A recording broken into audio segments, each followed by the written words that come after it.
jsem tady od toho, abych zhodnotil nebo nějak se vyjádřil k mojemu zápasu, k ostatním zápasům. Asi začnu přípravy, protože příprava na můj zápas nebyla vůbec jednoduchá, měl jsem tam nějaká zranění a prostě byla celkem trnitá, ale nakonec jsme to zvládli s celým týmem. V Ostravě jsem musel zápasit, i kdybych tam měl jít se zlomenou nohou, tak prostě bych tam šel, protože Ostrava je moje město, naše hlavní město, Slezské, a měl jsem tady celou rodinu, všechny kamarády, obrovský kotel, s Davidem Kozmou jsme vyprodali celý sektor, měli jsme tam brutální kotel, skoro stejný jak na Baníku, kluci řvali šíleně, bylo to slyšet a musel jsem tam prostě být a musel jsem vyhrát, nešlo prohrát před svojí rodinou, před kamarádama, před týmem, před mojím městem prostě jsem nemohl prohrát, takže to dopadlo dobře. A zápas samotný šel, dá se říct, podle plánu, jako neměl jsem v plánu ho trefit zrovna kolenem, ale tak vyšlo to, měli jsme taktiku hodně se hýbat, hodně kopat, low kick, protože low kick mám dobrý, rychlý, přesný a Omar jako boxer tu přední nohu celkem natahuje a dávají tam. Takže to vycházelo a nechtěli jsme spěchat, chtěli jsme dostat se v klidu do tempa, najít si vzdálenost a pracovat prostě na distanc, nechodit s Omarem do boxerských výměn, protože on má granáty v rukách, má dobrý úder a je to prostě boxer, takže tam jsme se do toho nechtěli hnát. A vyšlo to prostě podle plánu, hýbal jsem se dobře, trefoval jsem údery, kopy a nakonec padlo koleno a pak teda jsem pracoval na tom, abych to ukončil.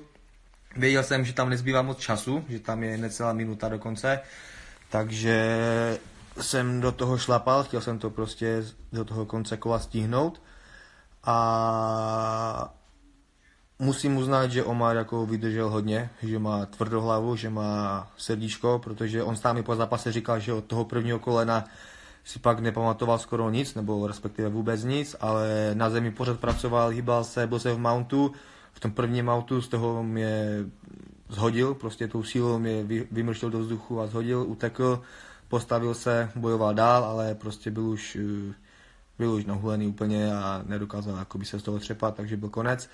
Po zápase jsem s ním mluvil, objali jsme se a i teďka ho chci pozdravit, poděkovat za zápas a přeju mu hodně štěstí, ať se dá dokupy a trénuje dál. Takže super, takže zápas vyšel podle představ. Nic se mi nestalo, žádný těžký úder jsem nedostal, takže jsem už vlastně ve čtvrtek byl zpátky na tréninku. 3 dny jsem si odpočal a už zpátky trénuju. Další zápas bych teda měl mít a doufám, že budu mít na 12. v Bratislavě v červnu.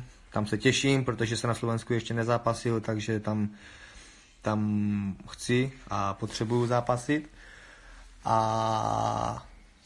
Takže tak, asi tak, no. Důležitá věc, jo, že další zápas teda bych měl mít o váhu níž, v 66. Tento krok už jsem zvažoval delší dobu, s Ondrou jsem o tom mluvil, s trenérem o tom mluvíme hodně, ten si to přeje asi nejvíc.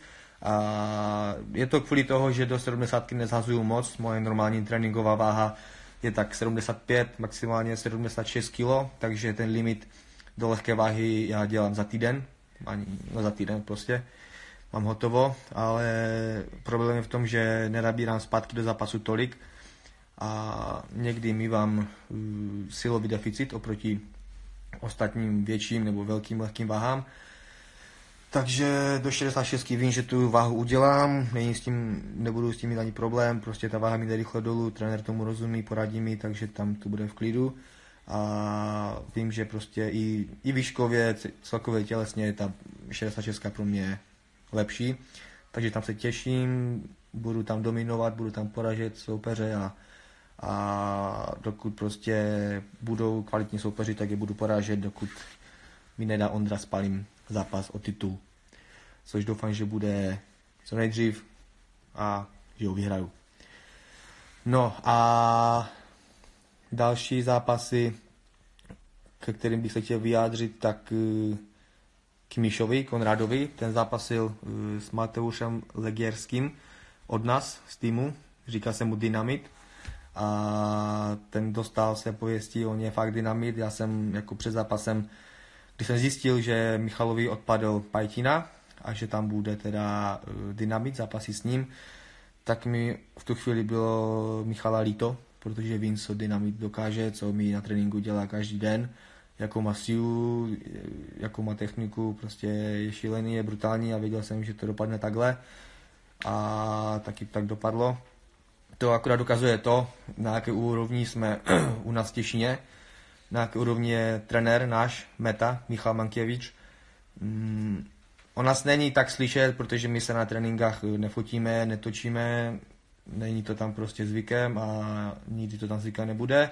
Takže toho trenéra nebo ty lidi tam od nás asi nikdo moc nezná, ale po turnaji teďka v Ostravě se to doufám změnilo a změní, protože ta úroveň, na jaké trénujeme, ty znalosti, které nám Meta předává a to, jak se o nás zajímá, stará a pečuje, je prostě šílené a s tady tím trenérem to dotáhneme 100% daleko, protože takový trenér podle mě v Česku není. Když poslouchám ten coaching ostatních zápasníků, jak je koučují jejich trenéři, někteří, neříkám všichni, ale někteří, tak to, co prostě nám radí Meta, to, co jak nám pomáhá v tom zápase, je úplně o ničem jiném.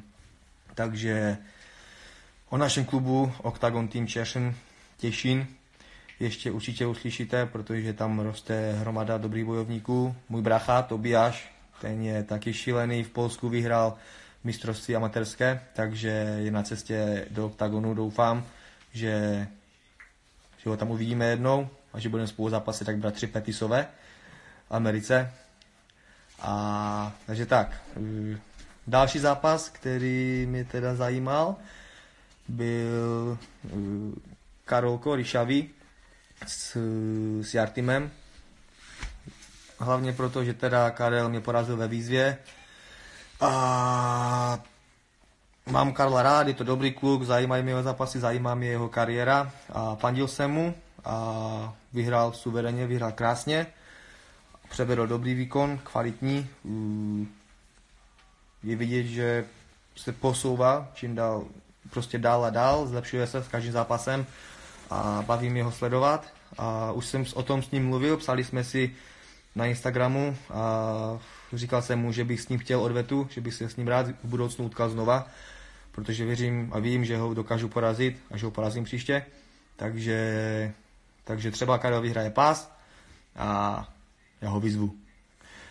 Další zápas, na který jsem se těšil, hodně jsem se těšil na Melouna s Kimbolem.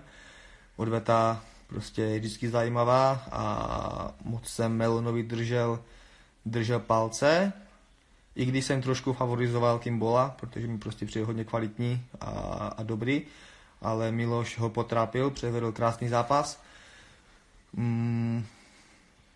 Asi nevím, jestli rozhodl zrovna ten jeden úder, ale možná tak v očích diváků i celkově jakoby působil ten úder, který Kimball trefil, kterým posadil Miloše, tak ten, nevím, jestli byl rozhodující, jako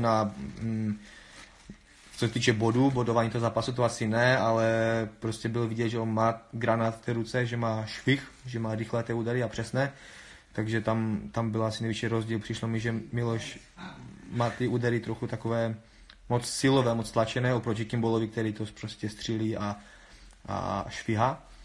Ale krásný zápas, těším se na pokračování obou dvou a prostě se na ní těším. A hlavní zápas večera David Kozma proti Pirátovi, super pětikolová bitva, nebo ani ne bitva, spíš one man show. Vlastně předvedl David kvalitní výkon jako vždycky, kontroloval ten zápas od první minuty.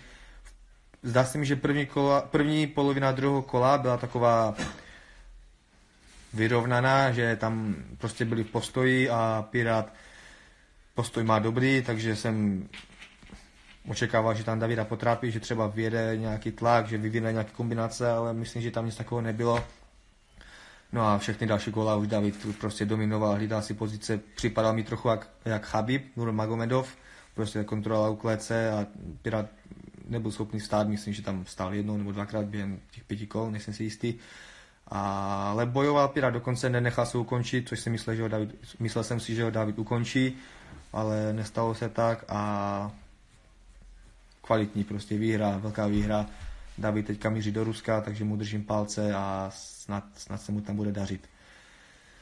A to je asi tak všechno, co bych chtěl ke konkrétním zápasům říct. Celkově turnaj v Ostravě byl brutální, nejlepší turnaj, co byl. Zápasy se povedly od prvního do posledního zápasu, to bylo prostě našlapané ukončení, submission, knockouty, bodové výhry, 5kolová bitva, prostě bylo tam všechno. Ostravské publikum dostalo své pověsti. Čekal jsem, že to bude šílené, že tam bude dobrá atmosféra a bylo to tak. Bylo to mnohem lepší než v Praze, než v listopadu. Atmosféra byla bouřlivá, navíc jsem byl prostě doma, měl jsem tam svůj kotel, svoje přátelé, rodinu. Bylo to prostě pro mě speciální, zvláštní a jsem rád, že to dopadlo krásně. I co se týče jakoby organizace všeho, šlapalo to jeden zápas za druhým. Takže brutál. A takže tak, nevím, teďka si chvilku, jestli budou nějaké otázky, tak odpovím otázky. A jinak je to asi všechno, co jsem chtěl důležitého říct. Kamarádi říkali, že budou mít nějaké otázky na tělo, takže čekám, kdo z nich se tady ozve první.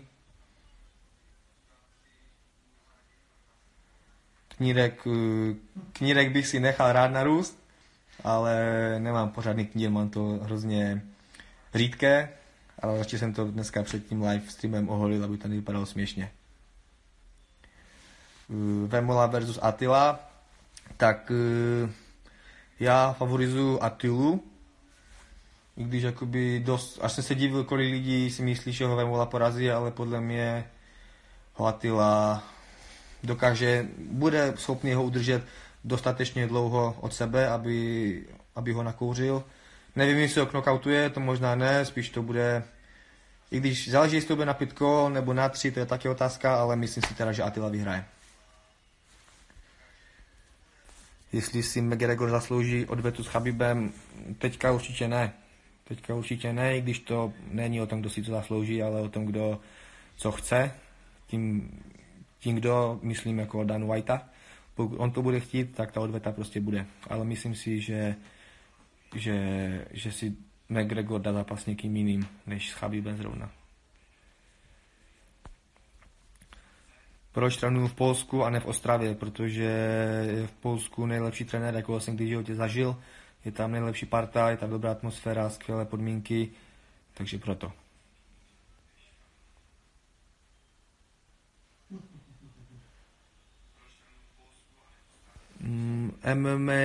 MMA dělám asi 7 nebo 8 let, s tím, že dlouhou dobu jsem trénoval jenom s kamarádama v Karviné, s Davidem Mertou, s Jarkem Galmusem, s Markem Kolátkem, sami zabijáci. A trénovali jsme dlouho, jakože špatně, jenom jsme se dívali na videa různé a ty tréninky nebyly úplně kvalitní.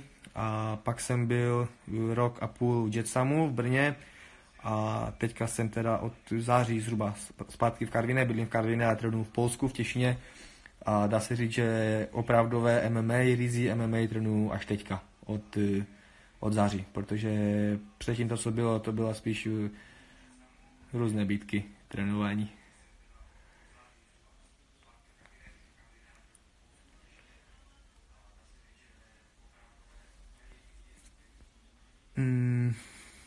Jestli bych se utkal, brácho, tady se ptá někdo, jestli bych se utkal s tebou v kleci.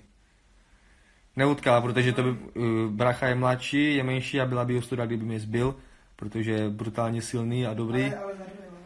Ale říká brácha, že za dobré peníze že za dobré peníze bychom si to možná rozmysleli.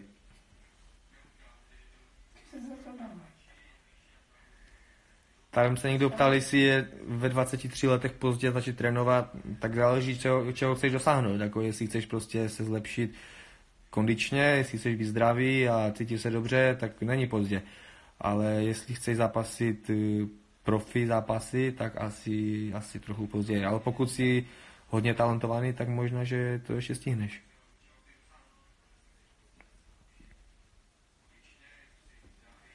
s kým bych nechtěl zápasit, tak jak říkal ten herec Štafek, myslím se jmenuje, tak chtěl bych se vyhnout Vémolovi a Petráškovi.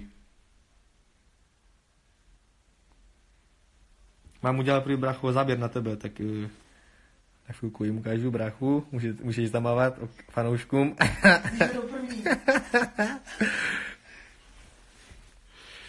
Dobre. Názor na Mach a Kincl. Dobrý zápas, hodně dobrý zápas. Možná jeden z posledních dobrých zápasů, co XFN udělá. Ale dobrý zápas, zajímavý, těším se na něho. A myslím si, že Muradov vyhraje.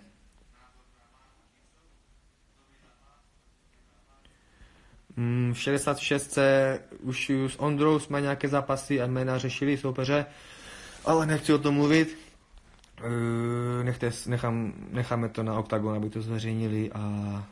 aby to zveřejnili ve správnou chvíli.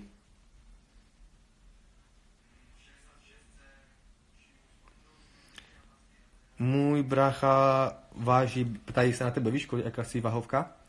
Tak brácha teda váží, kolik máš teďka, 72, 3? 70?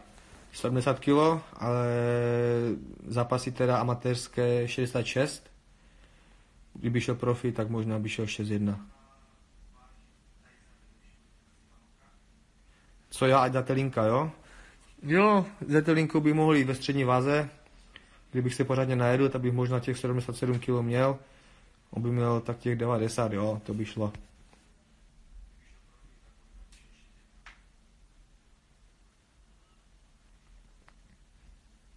Čekal jsem, že tady bude víc těch nejapných otázek od kamarádů, ale asi se stydí nakonec.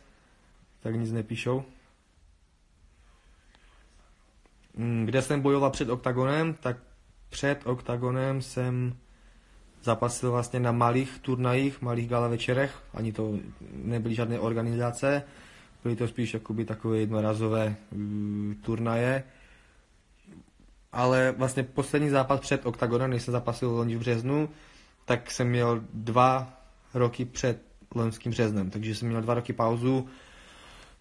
Dokončoval jsem školu, takže jsem více věnoval škole a ne tréninkům, ne trénování. Takže ten zápas loni v březnu na Octagon 5, ten byl vlastně po 2leté pauze. Je to otázka na Kvapila, Tomáše. S tím se určitě utkám, myslím si, že ten zápas je zajímavý, dobrý. Tomáš je dobrý zápasník, líbí se mi, měl dobré soupeře a je to vlastně zápas, který by mě posunul dál, takže na ten zápas určitě dojde. Jo, Domin musel tady psal dobrou poznámku, že jsem první 2 zápasy vlastně mojí kariéry byly na diskotéce.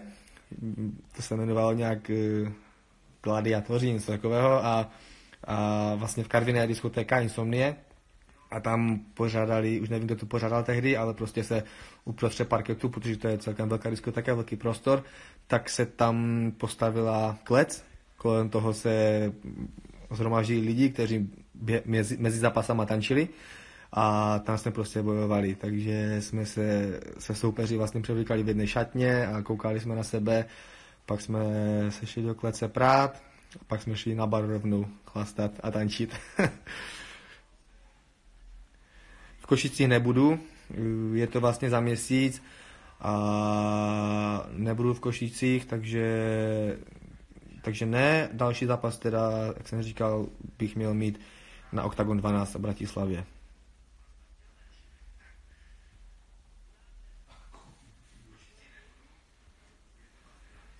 Tam byla otázka, myslím, na moji národnost.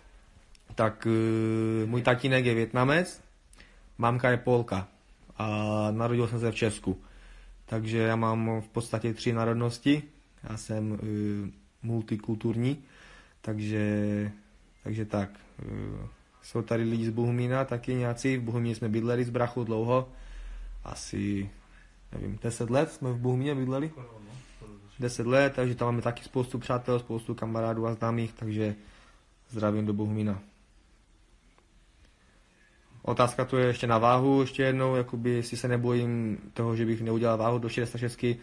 Absolutně se toho nebojím. Já bych, kdybych to hodně hrotil, tak bych tu váhu, jak jsem dělal teďka na 70 do Ostravy, tak já jsem měl ve středu, ráno jsem ji měl hotovou v podstatě.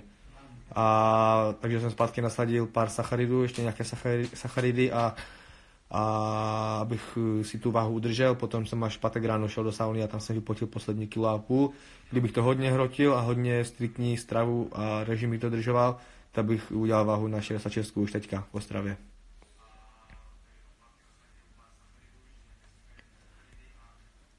Brachovi je 24. V září mu bude 25. Takže o rok a půl mladší než já. Nabitý frajer. Jo, ptá se tu někdo, jestli si nestudoval na obchodce v Karviné. Furt studuje, ještě pořád studuje. Dělá diplom teď. Dělá diplom teďka, přesně tak. Dobrý, je tady otázka ještě poslední, kolik jsem měl kilo v zápase. V zápase jsem měl 73,5 kg, takže jsem přibral 3 kg od váhy a jak se říká, odvážení odpadku, takže jak jsem říkal, to není moc. Nevím, kolik vážil Omar, nepřišel mi jako nějak větší nebo silnější než já, ale myslím si, že třeba takový Marek Bartl, se kterým se zapasil v listopadu, tak ten mohl být těžší, protože když jsme se dostali do klinče, tak jsem cítil, že má sílu a právě proto ta 66 myslím si, bude dobrá volba pro mě.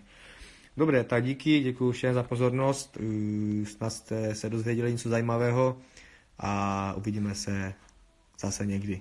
Servus.